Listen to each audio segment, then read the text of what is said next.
ଛାତ୍ର ଗତ ବର୍ଷ ଫେବୃଆରୀ 21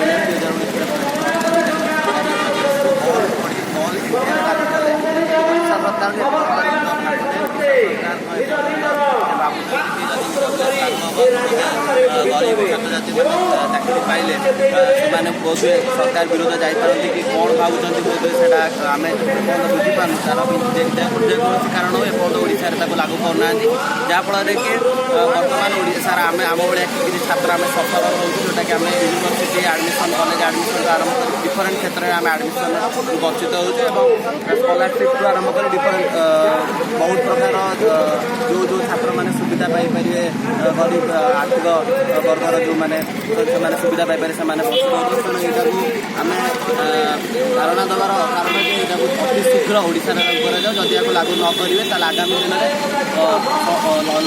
ହଜାର ହଜାର ସଂଖ୍ୟାରେ ଆମରି ଭଳି ଯୁବକ ଆମରି ଭଳି ଛାତ୍ରମାନେ ରାଜରାସ୍ତାକୁ ଓହ୍ଲାଇବେ ଏବଂ ସରକାରଙ୍କୁ ବିରୋଧ କରିବେ। ଭବିଷ୍ୟତରେ ମଧ୍ୟ ସରକାରଙ୍କ ବିରୋଧରେ ସାରା ଓଡ଼ିଶା ବ୍ୟାପୀ ଆମେ ଆନ୍ଦୋଳନ କରିବା ପାଇଁ ଆମେ ସାରା ଓଡ଼ିଶାକୁ ଆହ୍ୱାନ କରିବୁ ଏବଂ ସାରା ଓଡ଼ିଶାବାସୀଙ୍କୁ ଆମେ ସାରା ଓଡ଼ିଶା ଆନ୍ଦୋଳନ କରିବୁ।